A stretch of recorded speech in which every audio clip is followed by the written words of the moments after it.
खड़ा किया, हर मुश्किल का सामना किया, लेकिन फिर भी अपने आत्मसम्मान को कभी टूटने नहीं दिया।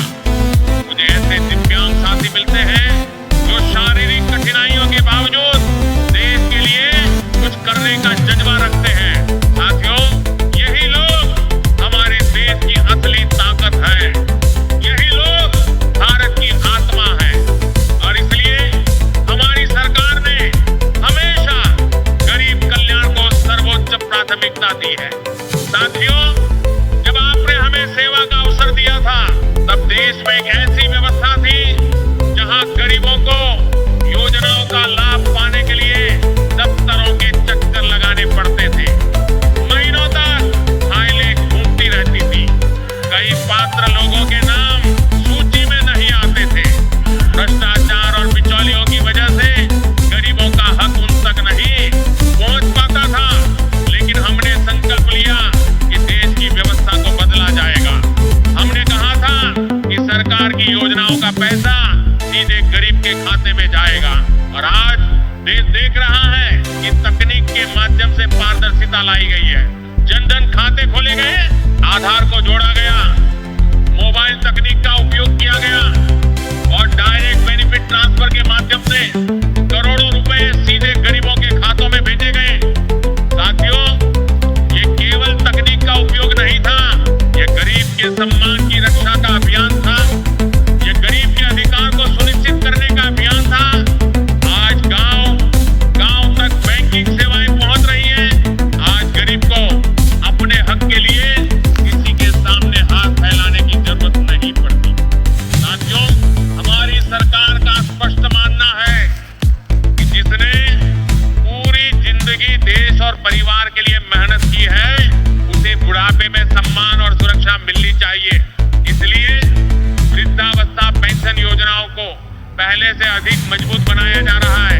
अब पात्र बुजुर्गों को योजनाओं से जोड़ने की प्रक्रिया को सरल बनाया जा रहा है। आवेदन प्रक्रिया को डिजिटल और पारदर्शी बनाया जा रहा है ताकि गरीब बुजुर्गों को किसी प्रकार की परेशानी न हो। साथियों, कई बार ऐसा होता था कि बुजुर्गों को अपने दस्तावेजों के लिए बार बार कार्यालय जाना पड़ता था, लेकिन अब कॉमन सर्विस सेंटर, पंचायत स्तर की सेवाओं और डिजिटल प्लेटफॉर्म के माध्यम से ये प्रक्रिया आसान बनाई जा रही है।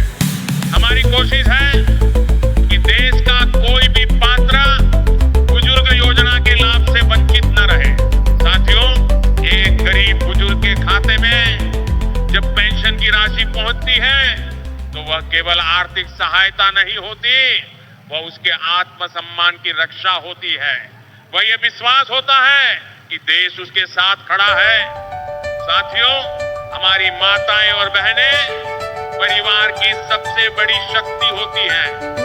एक माँ पूरे परिवार को जोड़कर रखती है, एक बहन अपने परिवार के लिए त्याग करती है।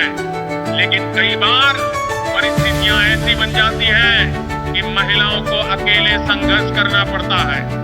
ऐसी विधवा महिलाएं जिन्होंने जीवन में कठिनाइयों का सामना किया है, जिन्होंने अकेले अपने बच्चों को पाला है, जिन्होंने परिवार को संभाला है, उनके लिए सरकार निरंतर प्रयास कर रही है।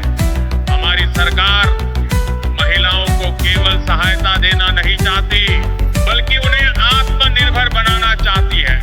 इसलिए पेंशन योजनाओं के साथ साथ स्वरोजगार, कौशल विकास, स्वयं सहायता समूह और आर्थिक सशक्तिकरण की योजनाओं को भी तेजी से आगे बढ़ाया जा रहा है। साथियों, आज देश की करोड़ों महिलाएं स्वयं सहायता समूहों से जुड़कर आर्थिक रूप से मजबूत बन रही हैं। गांवों की महिलाएं छोटे छोटे व्यवसाय चला रही हैं, डिजिटल लेनदेन सीख रही हैं, बैंकिंग प्रणाली से जुड़ रही हैं। ये परिवर्तन केवल आर्थिक परिवर्तन नहीं है, ये सामाजिक परिवर्तन है। साथियों, हमारे दिव्यांग भाई बहन भी हमारे परिवार का अभिन्न हिस्सा है। दिव्यांगता किसी व्यक्ति की क्षमता को कम नहीं करती। हमने हमेशा ये कहा है कि दिव्यांग साथियों में अद्भुत प्रतिभा होती है, जरूरत केवल उन्हें अवसर देने की होती है। इसलिए हमारी दिव्यांग साथियों के लिए पेंशन, स्वास्थ्य, शिक्षा और रोजगार से जुड़ी योजनाओं को मजबूत करने के लिए लगातार काम कर रही है। सार्वजनिक स्थानों को अधिक सुगम बनाया जा रहा है, डिजिटल सेवाओं को अधिक सरल बनाया जा रहा है, सहायता उपकरणों की उपलब्धता बढ़ाई जा रही है। हमारा लक्ष्य है कि हर दिव्यांग साथी सम्मान के साथ जीवन जी सके और आत्मनिर्भर बन सके। साथियों, आज भारत बदल रहा है। पहले गरीबों के लिए योजनाएं केवल घोषणाओं तक सीमित रह जाती थी, लेकिन आज योजनाएं जमीन पर दिखाई देती है। जनधन योजना ने गरीबों को बैंकिंग व्यवस्था से जोड़ा। उज्ज्वला योजना ने करोड़ों माताओं को धुएं से मुक्ति दिलाई। आयुष्मान भारत योजना ने गरीब परिवारों को स्वास्थ्य सुरक्षा दी। प्रधानमंत्री आवास योजना ने करोड़ों लोगों को पक्का घर दिया। हर घर जल अभियान के माध्यम से गांवों तक पेयजल पहुंचाया जा रहा है। स्वच्छ भारत अभियान ने